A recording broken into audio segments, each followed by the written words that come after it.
Buenos días, estimadas y estimados oyentes. Hoy vamos a continuar con el examen de la filosofía platónica. Ya hemos hablado de las grandes obras como el Simposio, Fedón y la República.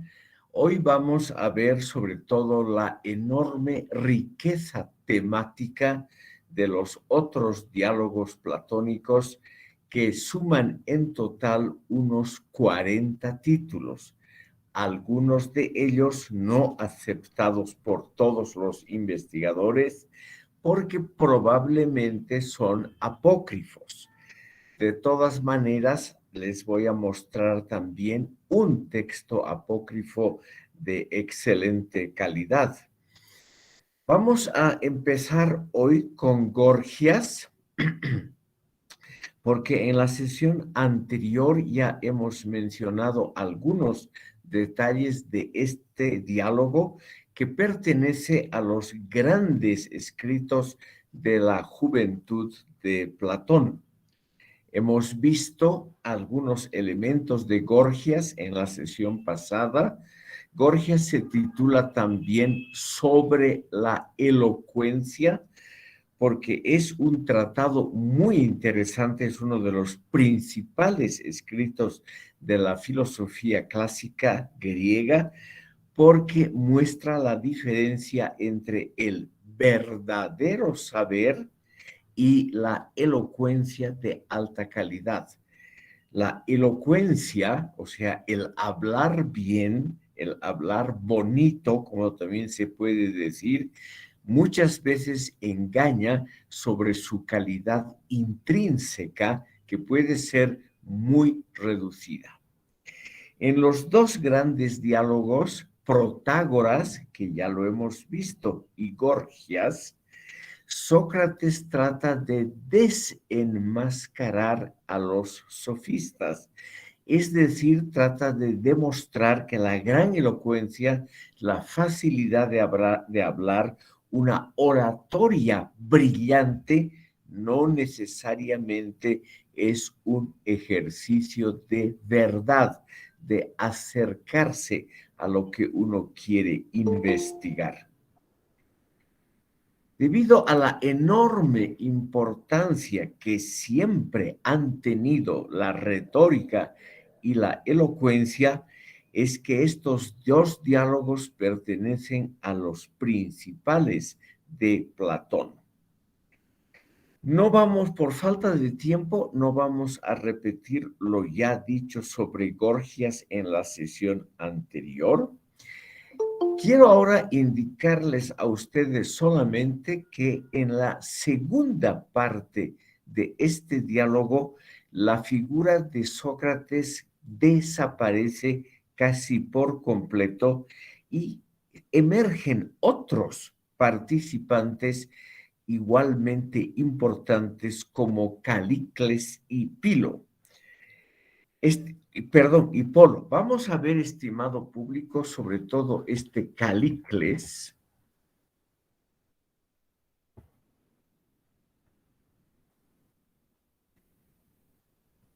Aquí está en la pizarra del chat, porque la intervención de Calicles en la segunda parte del diálogo se vuelve muy, muy importante y toca puntos que hoy se discuten intensamente en el campo de la filosofía y de las ciencias sociales en general. Uno de los participantes, justamente Calicles, le dice a Sócrates que la filosofía no es seria, que es una ocupación para adolescentes y que Sócrates va a terminar muy mal ante un tribunal que lo va a juzgar por enseñar esa ciencia, esa pseudociencia que es la filosofía, que en el fondo es un intento muy claro de conducir la juventud hacia el mal, hacia puntos y temas equivocados. es naturalmente la muy posterior acusación que se le ha hecho a Sócrates y por la cual fue condenado a muerte, de tratar de seducir a la juventud e introducir nuevos dioses. Calicles, en este diálogo Gorgias, trata de mostrar algo que aparece también en otros diálogos platónicos, la opinión de que lo fuerte, lo poderoso es lo verdadero, o sea, el no tener límites o constricciones para los anhelos, deseos y planes de uno mismo. Sócrates le muestra a Calicles las contradicciones de esta tendencia a declarar que lo fuerte, lo poderoso es lo verdadero. Y Sócrates naturalmente hace un fuerte alegato en favor de la prudencia como la gran virtud de la vida cívica. Esto, estimado público, ha sido de extrema importancia en lo que podríamos llamar los principios de la ciencia política y de las ideas sobre el buen gobierno, porque lo fuerte, lo poderoso, no puede ser nunca la fuente de la verdad, sino es la fuente de un interés particular, es decir, de aquellos que en un momento dado tienen fuerza, tienen poder y que tratan de imponer su verdad particular como si fuese la verdad general, válida para toda la comunidad. Esto es algo que ha sido extremadamente usual en toda la historia de la humanidad, no solo en la historia del pensamiento, sino sobre todo en la historia de los hechos reales. Los fuertes, los poderosos, los que detentan el poder político, han tratado de imponer su opinión, en el fondo sus intereses particulares, como si fuesen los intereses de toda la colectividad, de toda la nación. Y aquí Platón, con este diálogo Gorgias, nos muestra las falacias de querer imponer esa verdad parcial. En el transcurso de este diálogo Gorgias, desaparece el protagonista de este nombre y emergen los sofistas Calicles y Polo, a quienes Sócrates termina confundiendo e impugnando sus opiniones. La concepción de Sócrates es la que se impone hacia el final del diálogo. La vida bien lograda, como se decía en la antigüedad clásica, la vida bien lograda es aquella que se ejercita en las virtudes de la veracidad y la justicia. Porque, este es el argumento central, a largo plazo no es la verdad del fuerte y del poderoso la que predomina, sino que es la verdad que conjuntamente se ha logrado elucidar en la discusión libre de todos los participantes, por ejemplo, en una asamblea popular.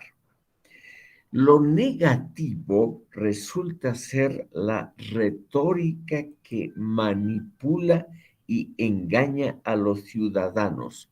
Por más popular que sea esta retórica, por más brillante que sea esta elocuencia. Esto es lo importante, estimado público, porque en todas las sociedades, incluyendo en el mundo actual, hay la inclinación a creer que aquel que se impone por la fuerza también representa la verdad histórica y política. Y con muchos ejemplos y con unos argumentos lógicos muy buenos, Sócrates nos muestra que una verdad parcial nunca puede ser considerada como la verdad general, es decir, como la única válida, sino que hay que dejar fluir a todas las opiniones y entre todas, entre el choque, es decir, entre el debate de todas las discusiones, es que emerge algo que se acerca a la verdad. Sócrates termina el diálogo criticando a los grandes estadistas atenienses, por ejemplo, a Temístocles y a Pericles, porque estos fomentaban los prejuicios populares con ayuda de una gran retórica. Voy a mostrarles muy brevemente algunos retratos de estos héroes para que vean ustedes el valor que tuvo Sócrates al criticar a los dos más grandes participantes de la política del siglo clásico ateniense, que son Temístocles y Pericles.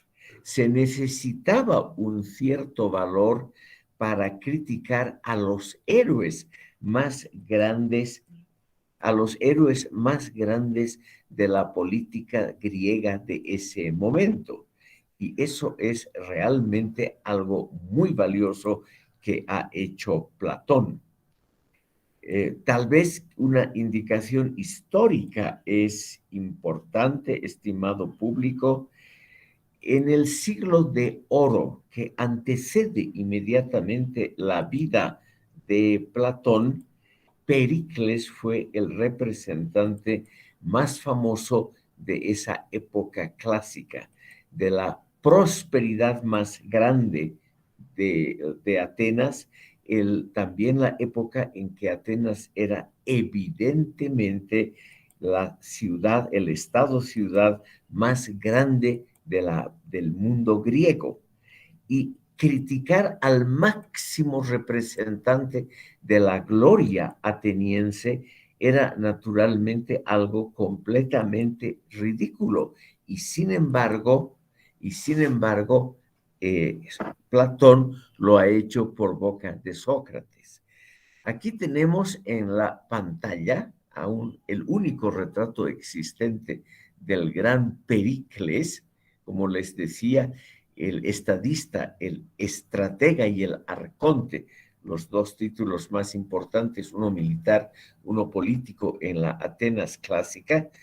¿Quién, estimado público, llevó a Atenas a su máximo esplendor y prosperidad? Además, era un representante del Partido Popular, aunque él provenía de una familia aristocrática. Y lo importante de Pericles es que él pudo lograr un equilibrio entre los intereses aristocráticos y los populares. Y aquí tenemos también a Temístocles. Aquí lo tenemos, un gran militar. Además de militar, era un gran estadista.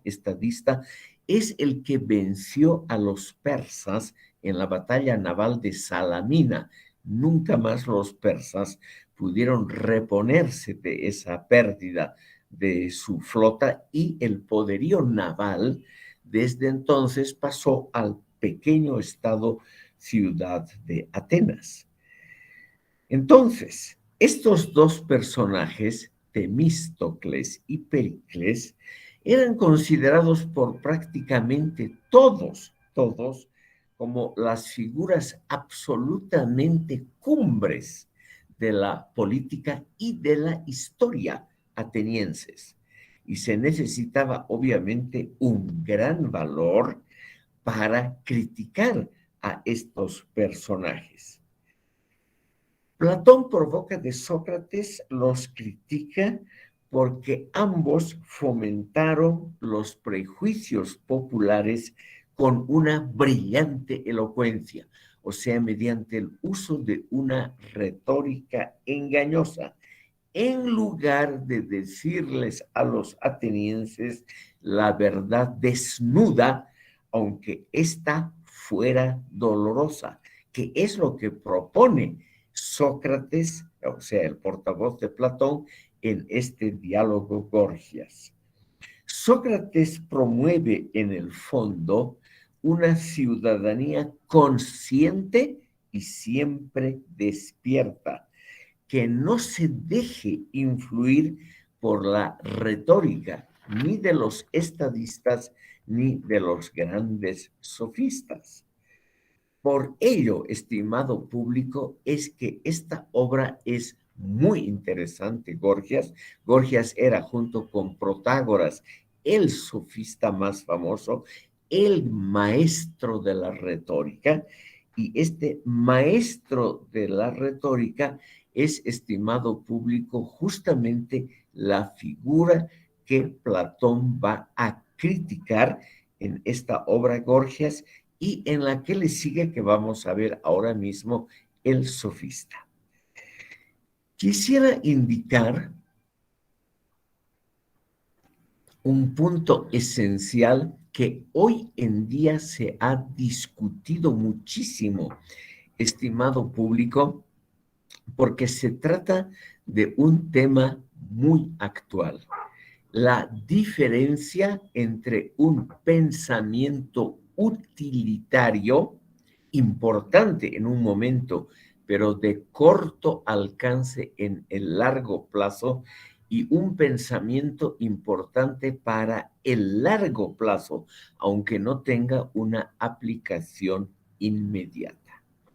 Es la discusión que desde el comienzo del siglo XX se da entre una racionalidad instrumental, por un lado, y una racionalidad humanista global, por otro. O sea, estamos ante un tema muy novedoso, es el gran tema, por ejemplo, de la Escuela de Frankfurt y también de la sociología clásica. Las expresiones racionalidad instrumental, etcétera, han sido creadas por Max Weber, por el fundador de la sociología clásica alemana, y esta temática ha sido de alguna manera anticipada por Platón hace 2400 años. Los sofistas representan la racionalidad instrumental, es decir, aquel uso de la razón que quiere solamente que una meta de corto plazo, un interés parcial, sea considerado como el decisivo, como si fuese el interés general de una comunidad. Y eso se ha logrado siempre por vía de la retórica en la vida ateniense, o también, estimado público, se lo ha conseguido mediante el uso perverso de los medios masivos de comunicación.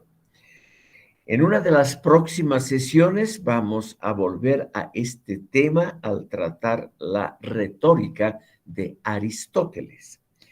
Pero aquí tenemos en el Gorgias la primera crítica a lo que podríamos llamar hoy, con la terminología contemporánea, la racionalidad instrumental. Es una forma de razón, de eso no hay duda. Es una forma de razón que usa argumentos que son importantes para un pequeño grupo o para una época muy, muy determinada, como si fuesen intereses generales que deban ser defendidos por el Estado. Todos los políticos, estimados oyentes, siempre han tratado de manipular la conciencia social y política de una población, tratando de que esta conciencia parcial de problemas, por ejemplo, la aristocracia logra claramente establecer cuáles son sus intereses, y este interés parcial por medio de la retórica, hoy diríamos por medio de los medios modernos de comunicación, tiende a ser tratada por la opinión pública como una conciencia general de problemas. O dicho en términos también modernos, hoy un sentido común parcial es manipulado de tal manera que parezca el sentido general de una sociedad. Tenemos con una formulación un poco complicada en el diálogo Gorgias, yo creo a nivel mundial, el primer intento, estimado público, de mostrar que un interés parcial nunca puede ser calificado como el interés general y a largo plazo de una sociedad. Como se trata de un tema muy actual, quiero dar un ejemplo contemporáneo aquí de la realidad boliviana. Para los empresarios de la soya y de cultivos rápidos, la expansión de la frontera agrícola es algo altamente positivo. O sea, ellos tienen un interés particular, propio, parcial, en expandir la frontera agrícola para ganar más dinero. En cambio, hay un interés general a largo plazo que tiene que ver con la protección de la naturaleza, porque nosotros en el fondo vivimos también del oxígeno atmosférico. Y hasta el día de hoy, la única fuente para regenerar el oxígeno atmosférico es el manto vegetal que todavía cubre una parte de nuestro mundo. Sin esa posibilidad de regenerar el oxígeno atmosférico, a largo plazo la vida sobre nuestro planeta sería imposible. Por lo tanto, la protección de la naturaleza, por más que nos parezca algo infantil, por más que nos parezca ese deseo de algunos pocos locos que tratan de defender a las plantitas y a los animalitos, uso a propósito diminutivos para que vean ustedes cómo se trata normalmente en la opinión pública a los defensores de la naturaleza. Ese interés a largo plazo es el que va a permitir la continuación de la vida sobre nuestro pequeño planeta. Ahora bien, el interés parcial de los interculturales, de los colonizadores, de los agroindustriales, es comprensible. Es lícito que uno trate de ganar dinero a corto plazo y de proteger sus intereses. O sea, no hay duda de que es un interés legítimo para un grupo determinado. Pero lo que trata de mostrarnos Platón que es que la retórica, es decir, lo que hacen hoy los medios de comunicación al defender intereses particulares, es simplemente cerrarnos las posibilidades de comprender el interés general a largo plazo. Los sofistas vendían sus habilidades retóricas.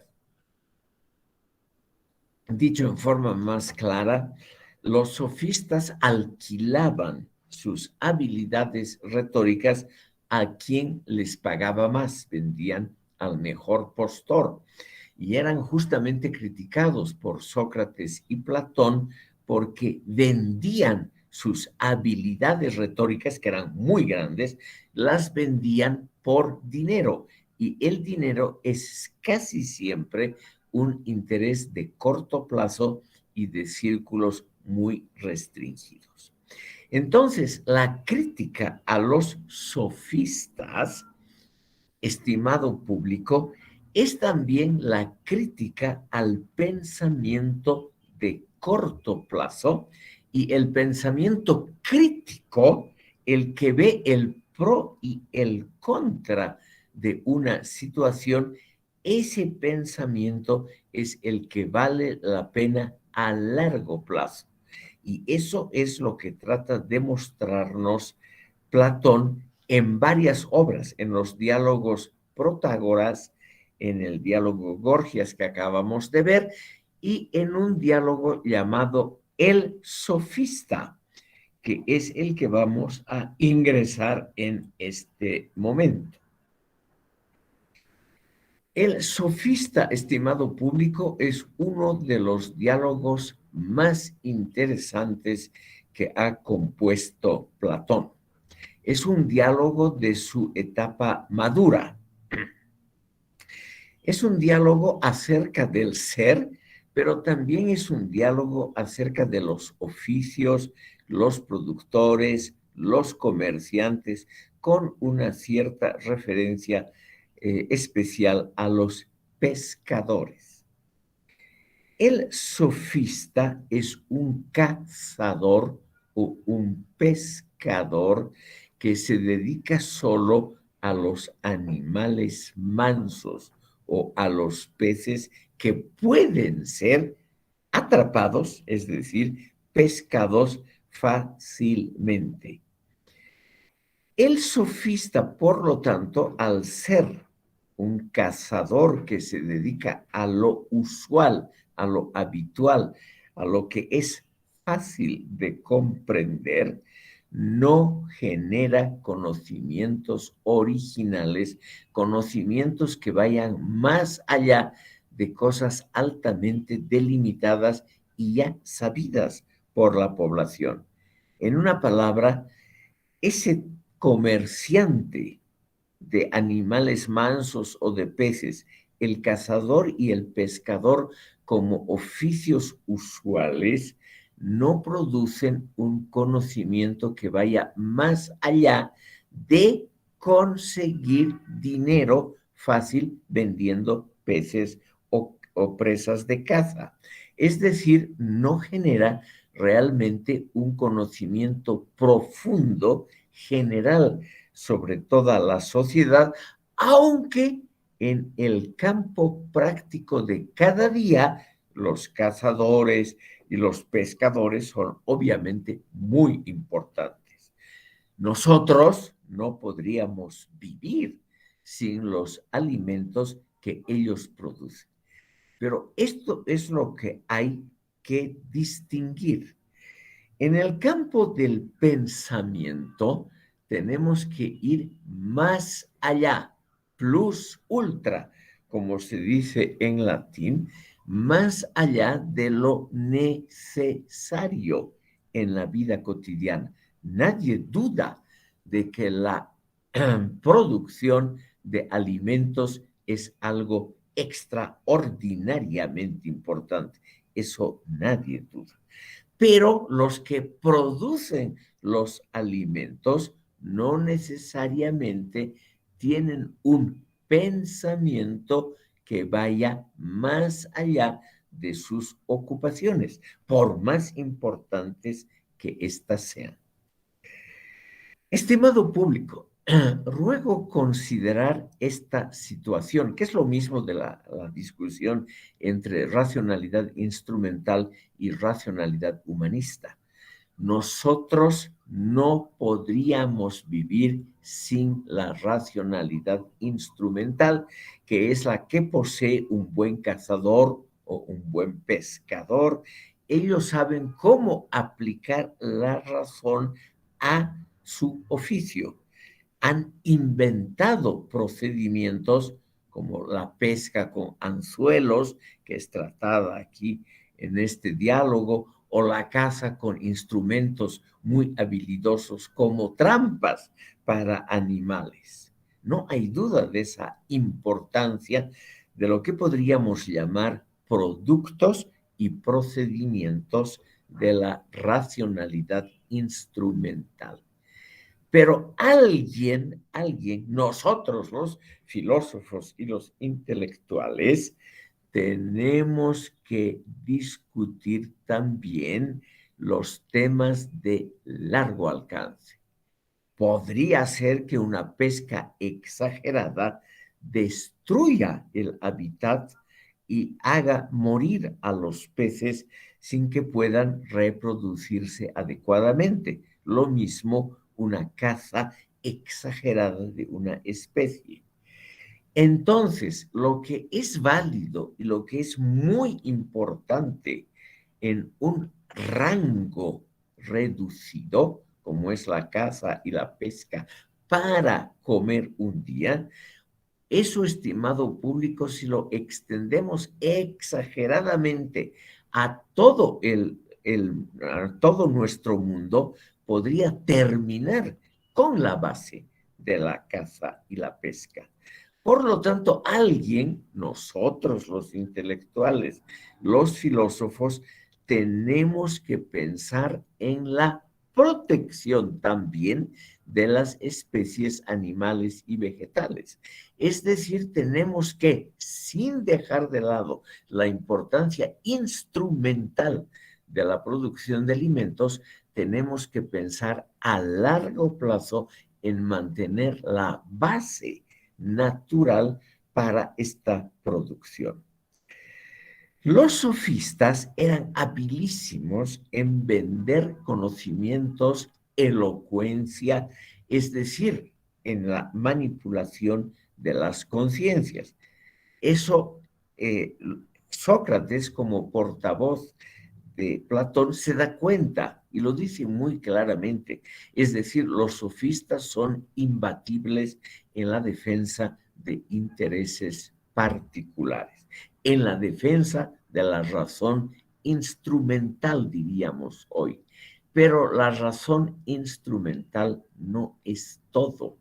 Por eso la importancia de la crítica platónica a los sofistas. Un mercader de almas, nos dice Platón, tiene ciertos conocimientos en muchas virtudes prácticas. Un sofista es un especialista también en producir debates artificiales en torno a temas que no son importantes, pero que en un momento pueden acaparar la atención de la Asamblea Popular o de la opinión pública. Entonces, estimado público, no hay duda de la importancia práctica de estos sofistas.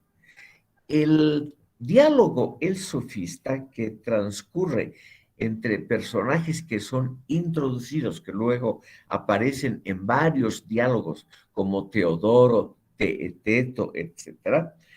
Estos especialistas en lo particular, estimado público, son campeones en el arte de aparentar el dominio de todos los conocimientos, cuando en realidad no son sabios, no conocen la complejidad de los fenómenos. Los sofistas son los grandes campeones, por ejemplo, en el debate político, en descubrir artimañas, ardides, triquiñuelas, o sea, en el arte que podríamos llamar de manipular la conciencia del que escucha, en eso imbatibles. Pero al no conocer la complejidad de los fenómenos, pueden inducir a la Asamblea Popular, a la opinión pública, a tomar decisiones a largo plazo equivocadas.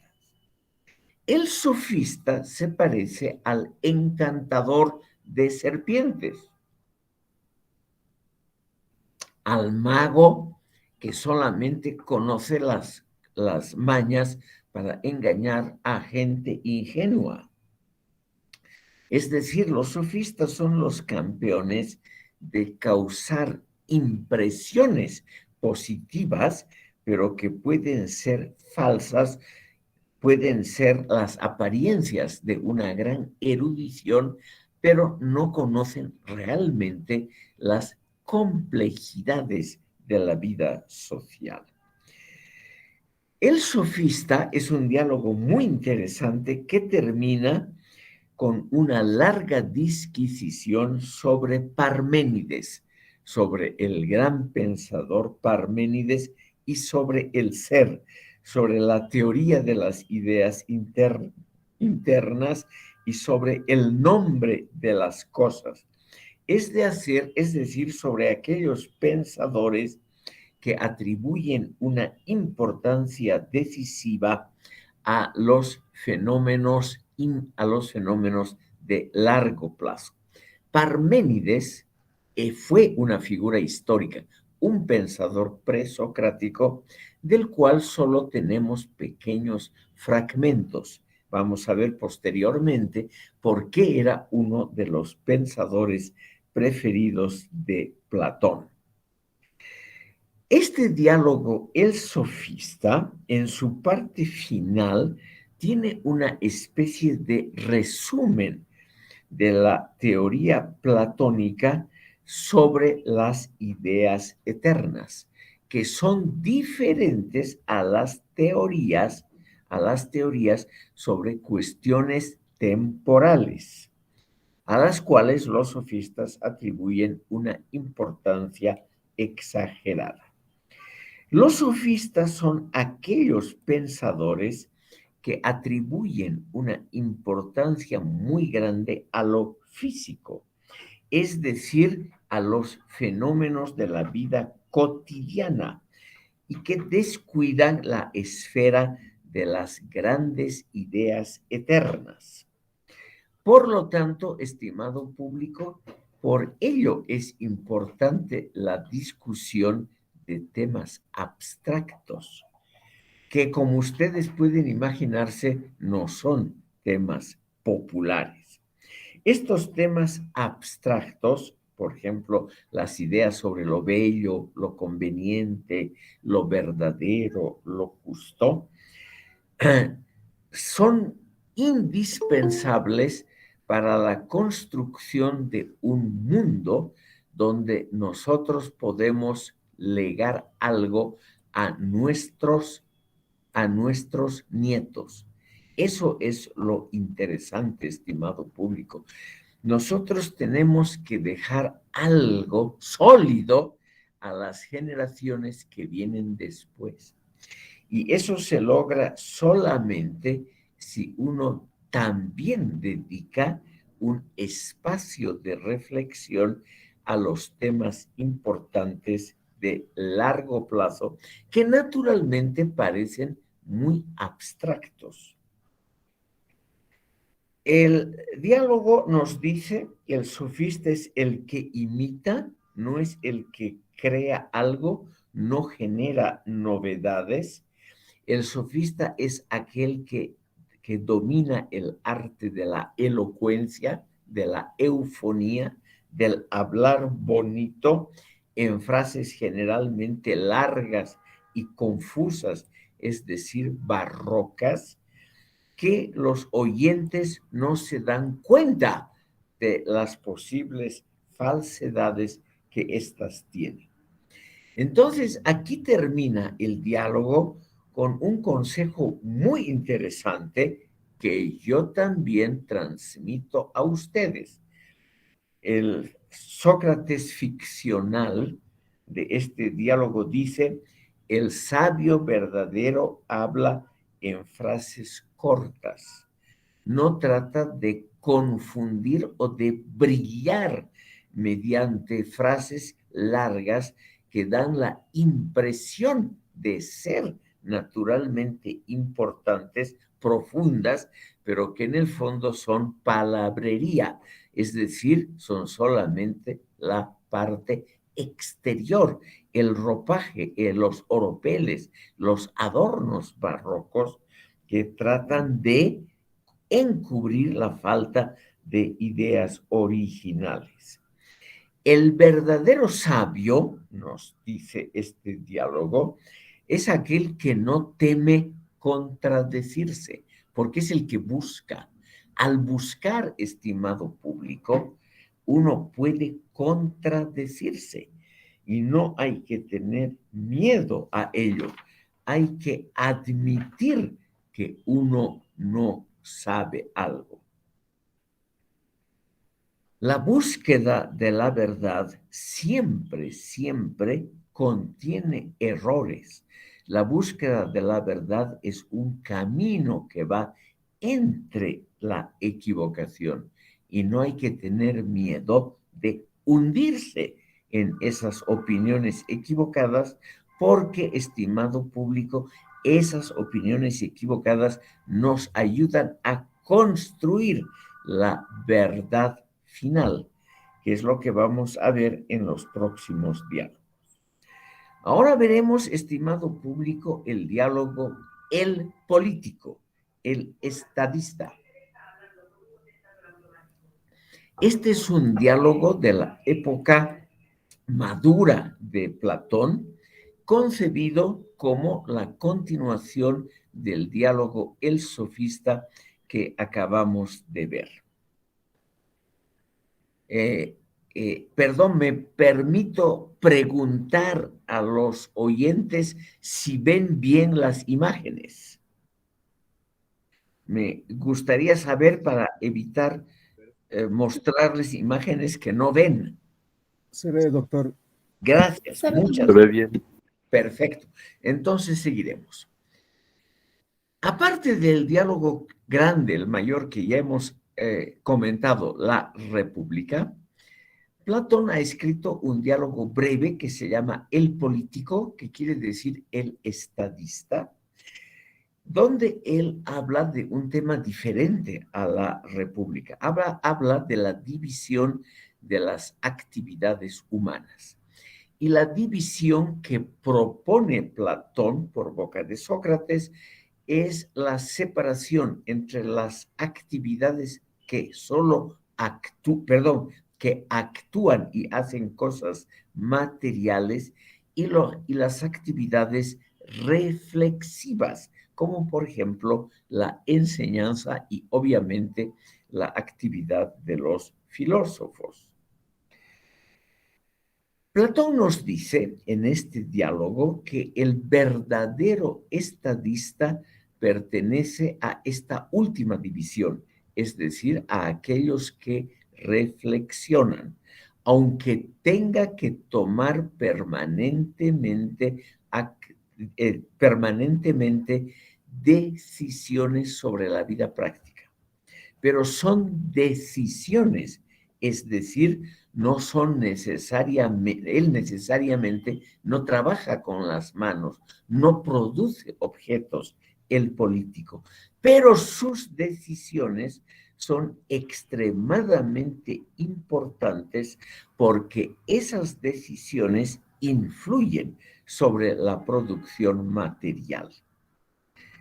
Platón utiliza la siguiente figura que se repite en la antigüedad clásica, también en la Edad Media. Ustedes van a ver que en la Edad Media se ha discutido mucho sobre filosofía política, y esta figura es el pastor del rebaño.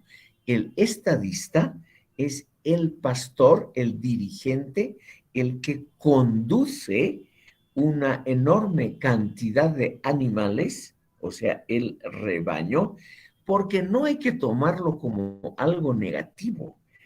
No hay que tomar esto en el sentido lato, o sea, estricto de animal, sino hay que tratarlo como ciudadanos que son dirigidos por alguien que sabe más. El pastor sabe algo más que el rebaño de ovejas o de cabras. Es decir, el pastor sabe dónde están los pastos frescos de primavera.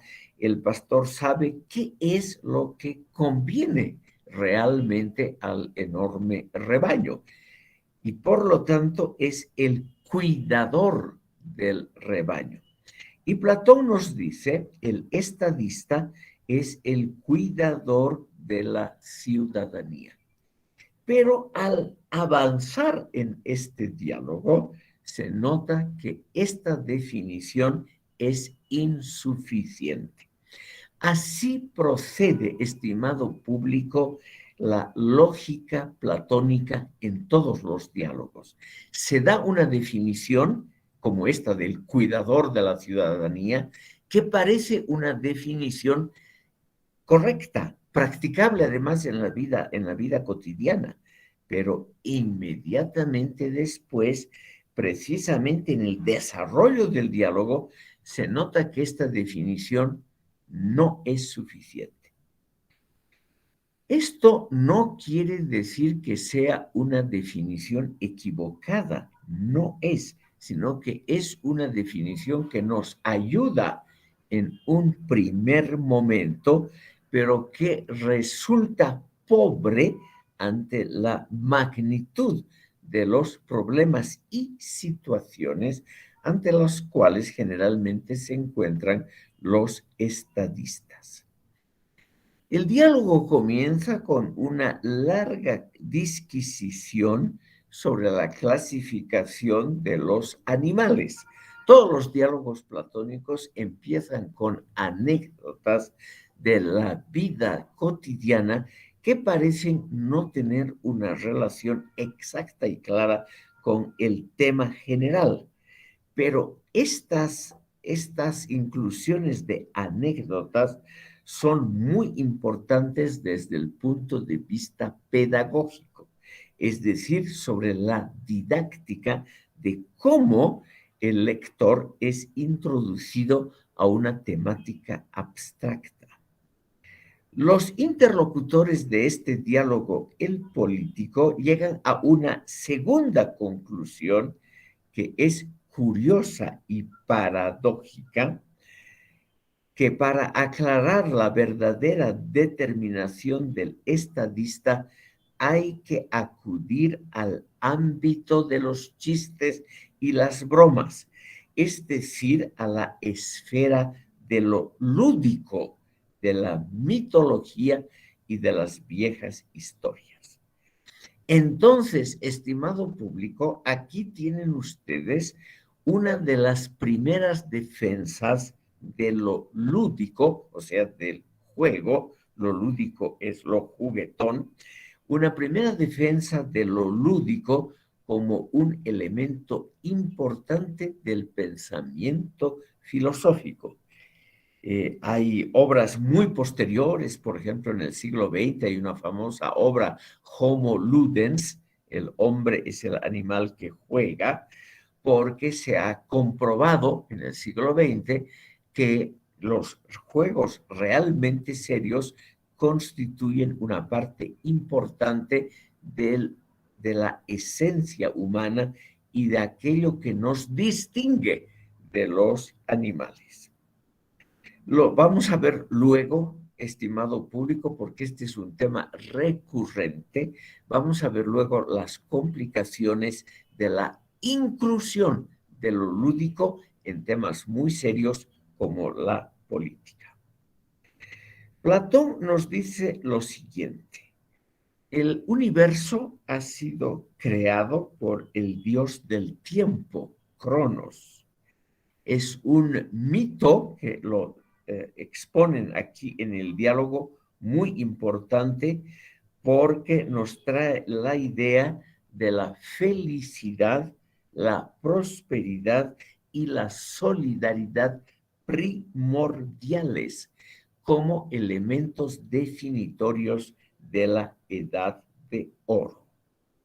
En todas las culturas, estimado público, en todas sin excepción, hay la idea de que la primera época del ser humano fue una época de solidaridad inmediata con el prójimo y de prosperidad material, porque nuestros antepasados, dice esa leyenda, no tenían que preocuparse por el sustento diario.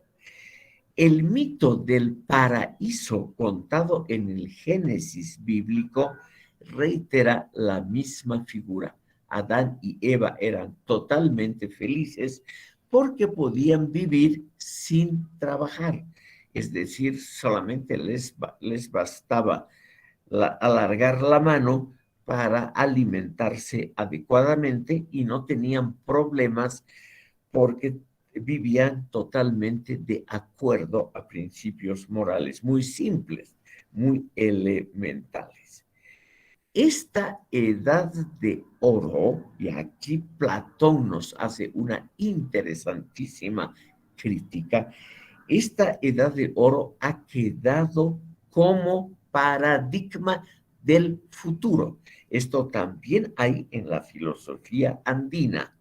O sea, el pasado remoto al que nosotros atribuimos esas cualidades de prosperidad material y solidaridad moral, ese pasado al mismo tiempo es el futuro al cual queremos llegar, obviamente manteniendo los progresos tecnológicos y científicos desarrollados entre los dos extremos temporales.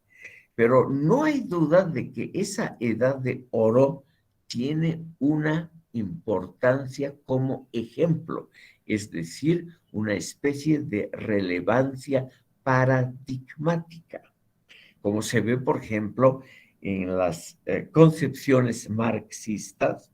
El mundo ideal del comunismo al cual se llegará repite algunos elementos esenciales de la edad primigenia, o sea, de la edad más, de la edad primitiva en términos cronológicos, la prosperidad material y la solidaridad social total entre todos. Sin embargo, esa época de oro, nos dice Platón, si la comprendemos como meta actual, es naturalmente engañosa, porque es al mismo tiempo la época en que los seres humanos no necesitaban pensar críticamente para sobrevivir. En una palabra, estas imágenes son naturalmente muy bellas, etcétera, pero son infantiles.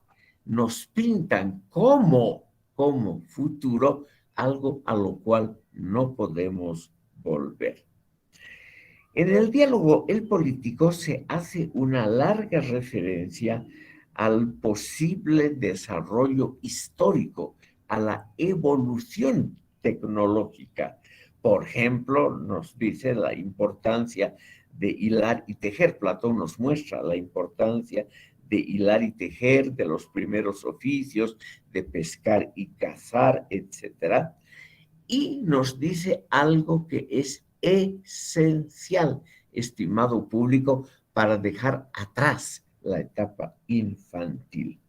Nosotros tenemos que comprender dos cosas. Tenemos que comprender los límites que la naturaleza nos impone a todas las actividades y a todos nuestros sueños, también los límites que las construcciones sociales han impuesto siempre a los seres humanos, pero al mismo tiempo nos muestra que tenemos que actuar con un sentido de proporciones, que es la definición más aceptada de la justicia. Y eso se aprende, nos dice Platón en este diálogo, paulatinamente, por ejemplo, en el arte del tejer.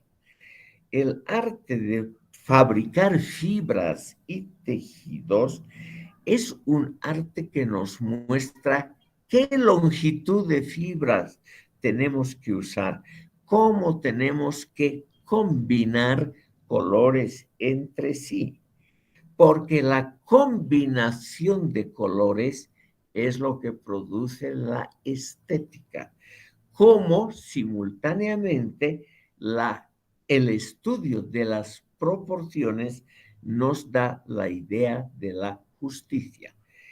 Entonces, el tejer algo, no cualquier cosa, el tejer algo que sea bien visto por los usuarios, una obra bella, esa obra del tejer es, estimado público, una obra de justicia.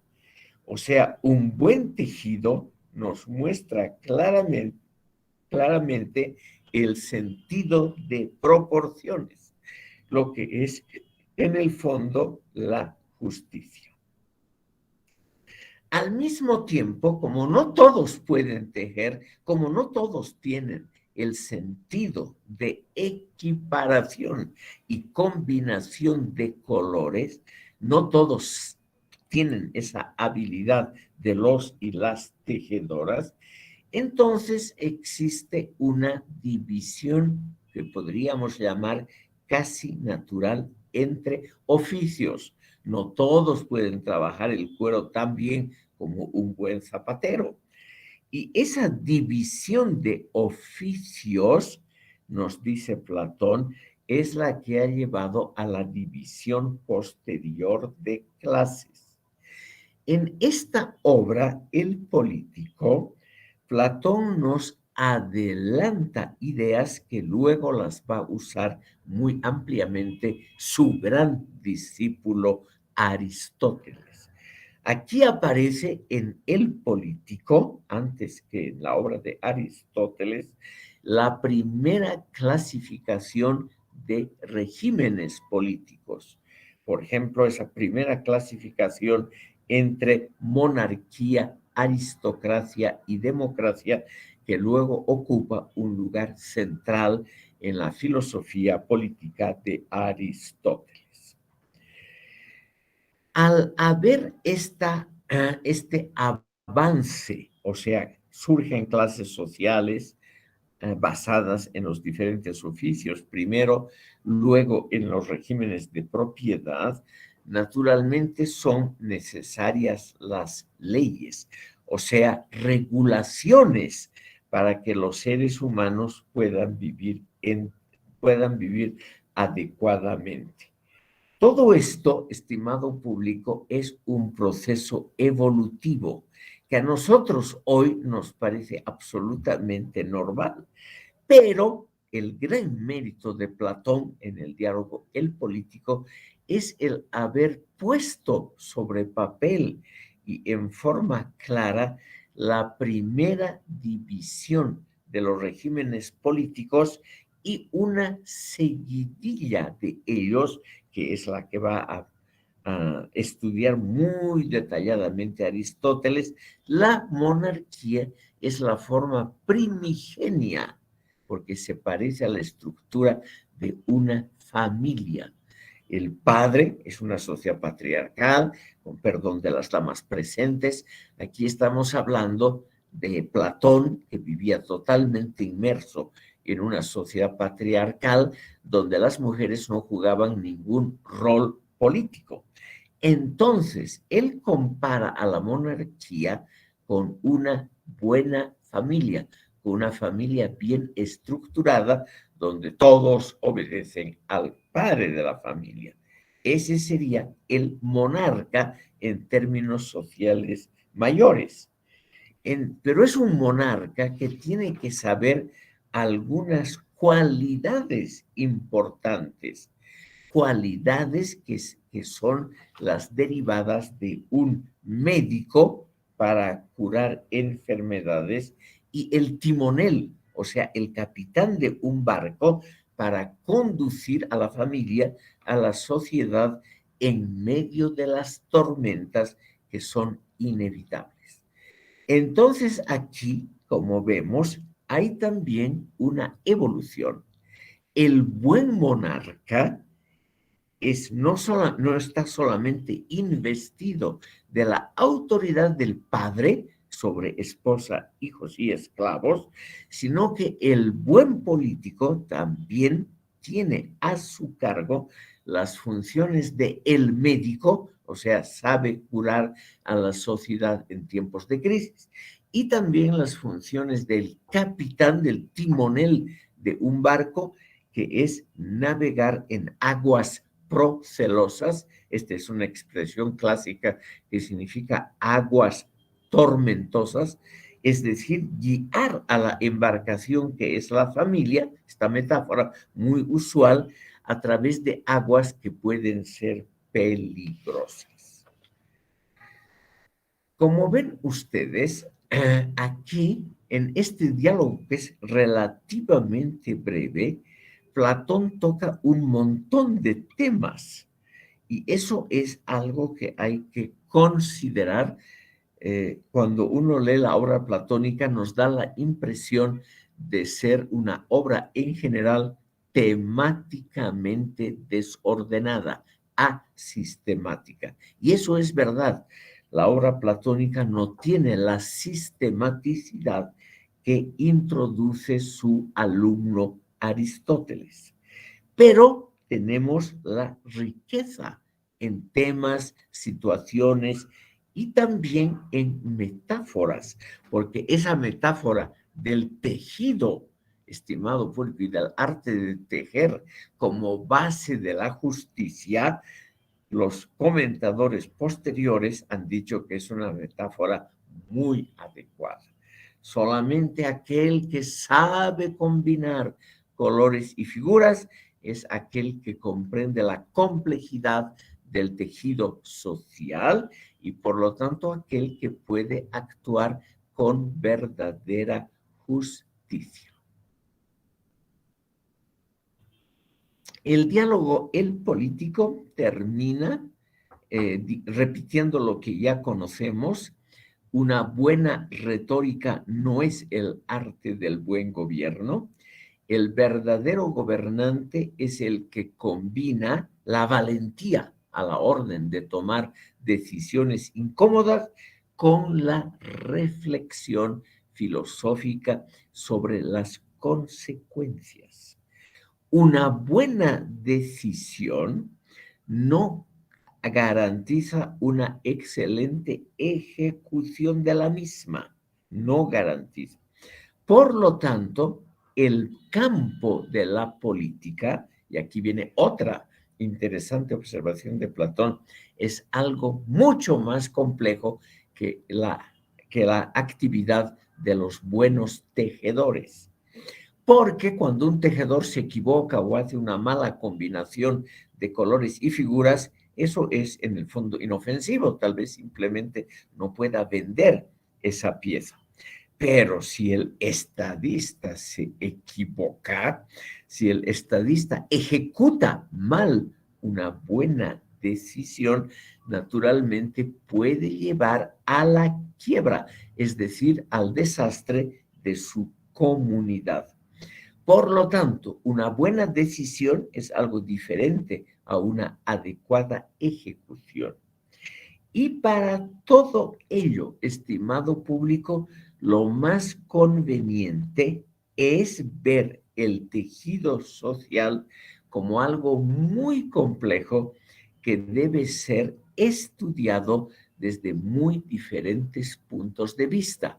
En una palabra, el político adecuado, el verdadero estadista, es el filósofo que conoce casi todos los aspectos de la vida social.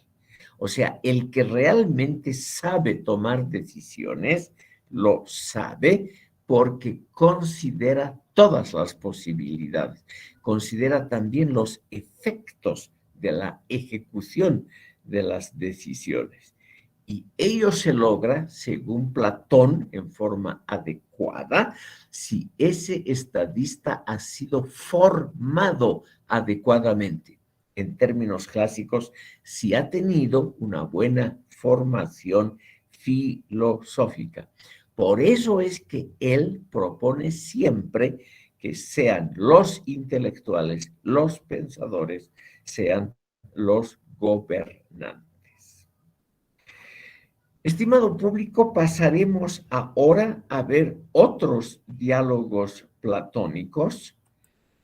Quiero mostrarles con algún detalle, porque se trata de uno de los diálogos más famosos y junto con el Fedón, el mejor escrito que es el diálogo llamado Laques.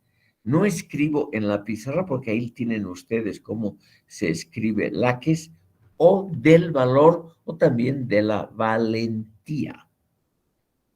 Este diálogo nos muestra esa diversidad temática que es la gloria de la filosofía platónica y también un notable avance metodológico, porque este diálogo nos va a mostrar claramente las dificultades de conocer y definir adecuadamente un comportamiento. Y nos va a mostrar también los enormes obstáculos que el propio idioma tiene en la definición de los conceptos. Laques, este diálogo sobre el valor, probablemente en una versión obviamente mucho más simple, ha tenido lugar en la realidad. Ustedes ven aquí, hemos escogido muy adecuadamente esta figura porque nos muestra a los participantes, a los protagonistas del diálogo, que son gente muy ilustre. Todos los participantes son personajes históricos. Ustedes ven, Laques era general de los atenienses, Nicias o Nicias era también un general, era el general, hoy diríamos el almirante, era el que dirigía a la famosa flota ateniense. Luego están otros participantes, Arístides, el gran político, Arístides el Justo, una de las figuras clásicas políticas de la época de oro de Atenas. Y también está Tucídides, el gran historiador, hijo también de un general. Es altamente probable, estimado público, que este diálogo haya tenido lugar inmediatamente antes de la guerra del Peloponeso, en una forma, como les decía, mucho más simplificada, y por lo tanto en una forma no filosófica. Platón lo que ha hecho muy hábilmente es introducir al personaje de Sócrates, que es el que complica todo. Vamos a ver la función de la complicación, el que complica todo y el que tiene obviamente la palabra final, pero es una palabra final, ya me adelanto, que termina en una aporía. No se llega a definir realmente qué es el valor ante el peligro o la valentía. No se llega a definir. Pero el diálogo es importante porque nos muestra cuál debe ser el pensamiento científico, el pensamiento adecuado al saber, que es un avance muy complicado siempre entre soluciones parciales. Los obstáculos son importantes para conocer mejor. No puede haber un buen conocimiento si no es venciendo obstáculos. Esto es muy diferente, estimado público. No quiero yo de ninguna manera menospreciar a las grandes culturas de la antigüedad, como las dos grandes, la egipcia y la persa, pero creo yo poder afirmar que en las grandes culturas mesopotámicas y en la egipcia no ha habido algo así como este diálogo que muy claramente subraya el valor de los obstáculos para llegar al conocimiento. Es decir, no es una situación general donde todos están de acuerdo y donde rápidamente se llega a una definición de lo que es la valentía o el valor, sino que aquí el diálogo, como termina en una aporía, o sea, no se define qué es el valor, lo importante son justamente los obstáculos y cómo el verdadero científico, el auténtico filósofo, sabe utilizar esos obstáculos para avanzar. Eso es lo interesante, estimado público. En lugar de establecer definiciones válidas, el diálogo despliega los argumentos que están en la base de las definiciones. Esto es, aunque ustedes no crean, aunque les parezca una cosa muy secundaria, algo esencial para comprender el aporte original de Platón. Es muy similar el de Aristóteles a la cultura occidental. La cultura occidental ha tenido un enorme éxito porque es la cultura de la experimentación, la cultura de poner en duda dogmas, conocimientos, teorías anteriores e ir avanzando criticando lo anterior. Entonces, estimado público, esto va en contra de las tendencias escolásticas y dogmáticas que ya tienen una definición de todo, que ya tienen un conocimiento definitivo. Esto es lo más opuesto, por ejemplo, a la cultura islámica, a la cultura del Corán, donde se define de una vez para siempre, estimado público, qué son las reglas correctas de comportamiento, cómo hay que tratar a las mujeres, etcétera, etcétera. En cambio, aquí, en este diálogo, que desde el punto de vista, precisamente desde el punto de vista del procedimiento científico es tan importante, este diálogo nos muestra que definiciones dogmáticas, conocimientos anteriores, tradiciones que vienen de muy atrás, ideas que están santificadas por una larga historia, que todo eso no vale para el conocimiento científico. Lo único que vale es criticar, refutar y así avanzar poco a poco. Los obstáculos entonces resultan ser caminos al conocimiento y no impedimentos. Este diálogo laques tiene una alta calidad literaria, por eso ha sido apreciado junto con el Simposio y el Fedón como uno de los diálogos más importantes y en el fondo más populares de toda la filosofía. Me atrevería a decir de todos los tiempos, Laques está realmente escrito en forma muy brillante. Desde la antigüedad fue muy apreciado por sus cualidades didácticas, porque nos dice que aprender a conocer es aprender a cuestionar. Entonces, el diálogo empieza como siempre con anécdotas de la vida cotidiana que tienen poco que ver con la temática final, pero que nos dan una especie de impresión de cómo era la vida intelectual en la antigua Atenas. La preocupación al comienzo del diálogo es cómo educar, proteger y dirigir a los hijos. Dicen los personajes que hay que darles buenos ejemplos.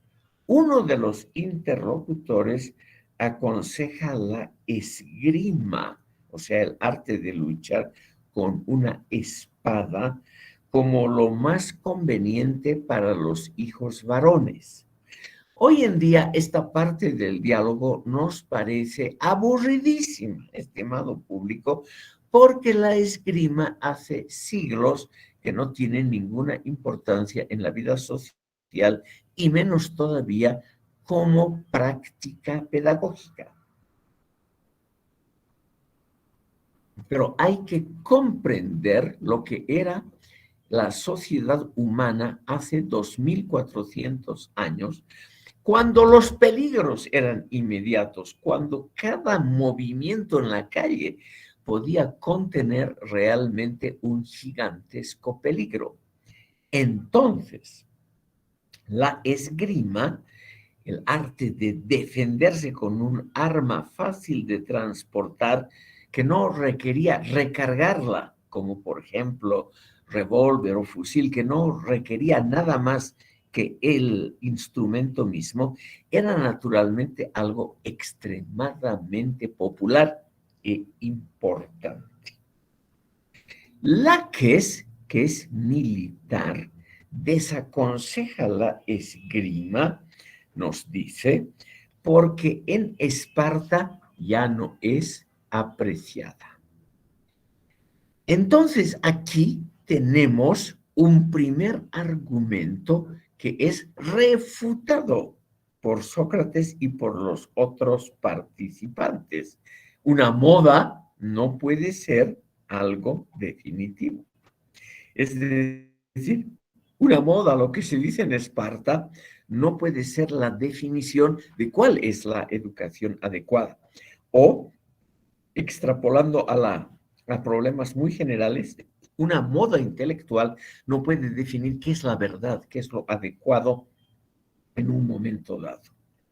Sócrates propone un árbitro para dirimir la discusión en torno a cuál arte bélica sería más apropiada para los jóvenes varones y propone acudir a un experto que sepa definir y caracterizar la virtud de la valentía, es decir, el valor ante el enemigo, ante el peligro, que es naturalmente una de las definiciones más importantes que están en la base de toda ocupación bélica. De ello depende cuál de las artes bélicas deben ser enseñadas a los jóvenes varones.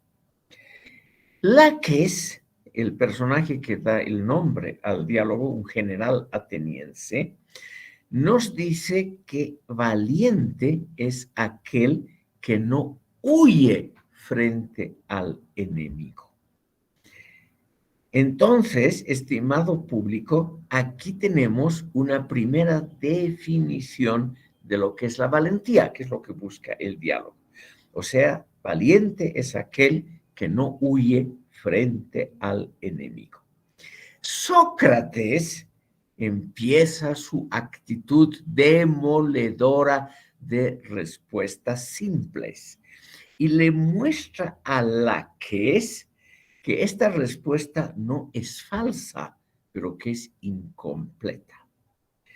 A veces, dice Sócrates, hay huidas estratégicas para confundir al enemigo, lo más usual. Entonces, a veces huir frente al enemigo puede tener a largo plazo dentro de la batalla una función positiva y simplemente decisoria. O sea, el confundir al enemigo con una falsa retirada es en la historia bélica lo más usual y por lo tanto es una huida, es mostrar aparentemente cobardía ante el enemigo que puede tener resultados muy favorables si esta treta, si esta artimaña bélica tiene éxito y el enemigo es confundido. Laques, que es militar, se da cuenta de que su definición es incompleta, imprecisa, etc. Y entonces trata de dar una definición más precisa y dice, valentía es la perseverancia inteligente ante el enemigo. O sea, no cualquier perseverancia, sino la perseverancia inteligente ante el adversario. Sócrates, con ejemplos, le muestra a Laques que a menudo la perseverancia lleva a cometer tonterías, pues la perseverancia, aunque sea inteligente, puede conducir a un gasto innecesario de recursos. Entonces, estimado público, aquí se va notando con estos ejemplos. No voy a proseguir porque el procedimiento es más o menos igual. Los participantes ensayan una definición de valentía cada vez más precisa, cada vez más compleja la definición, y Sócrates les va mostrando justamente a Laques y a Nicias, que es general almirante de la flota, les va mostrando que esas definiciones no son falsas, pero son incompletas ante la complejidad de la temática. A menudo los más inteligentes, dice Sócrates, son los cobardes, porque comprenden lo irremediable que son las pérdidas en las acciones bélicas. Y entonces esos cobardes que se retiran, pero que salvan al grueso del ejército propio, esos cobardes resultan ser los más efectivos, porque preservan la mayor parte del ejército sin entrar a una contienda donde se perderían todas esas valiosas vidas humanas. Después de todo, un soldado bien instruido es algo que ha costado esfuerzos de mucho tiempo, algo muy valioso. Entonces hay que preservar lo valioso. Y a veces una muestra de cobardía, el retirarse con todo un ejército de la batalla, puede ser a largo plazo algo muy conveniente para una guerra. Entonces, este es el tipo de es el tipo de respuestas que dan los participantes, y es la manera como Sócrates va demoliendo las respuestas, no por falsas, sino por incompletas. El diálogo Laques termina con 3 conclusiones provisorias. No se puede definir qué es la valentía. No se puede definir claramente muchas de las actividades humanas y de los objetos. Pero, estimado público, podemos, dice Sócrates, mediante el diálogo, simplemente comprender lo que no debemos hacer. O sea, no estamos definiendo qué es la valentía, pero la estamos separando de las equivocaciones. Y eso ya es un gran, gran progreso, diríamos, un gran progreso metodológico. O sea, hay que seguir investigando, es la conclusión general de este diálogo. Como no podemos definir qué es la valentía, hemos visto los obstáculos que se ponen ante toda definición clara, lo único que nos queda es lo que ha hecho grande posteriormente a la cultura occidental: seguir investigando, que es lo que aconseja Sócrates. Estimado público, este diálogo que termina en esa aporía, en ese callejón sin salida, por las dudas aquí escribo la palabra,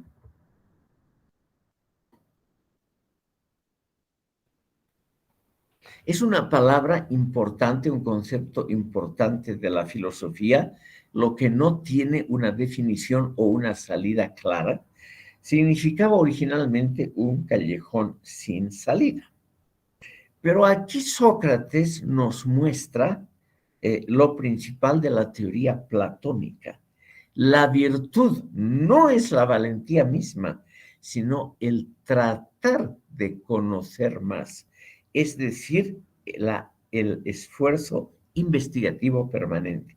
El método para avanzar en la historia es la perseverancia basada en la investigación de respuestas que resultan incompletas. O sea, la virtud, porque en el fondo es un diálogo sobre la virtud, no es la valentía. La virtud es el tratar de conocer más. porque el resultado final, estimado público, es que hay que investigar más, hay que conocer más, etc. Hay varios diálogos que no los vamos a tratar por falta de tiempo, pero que tienen más o menos la misma estructura. Aquí quiero mencionar el diálogo sobre la piedad religiosa, que es uno de los más famosos. Eutifrón, o Eutifronte a veces se dice.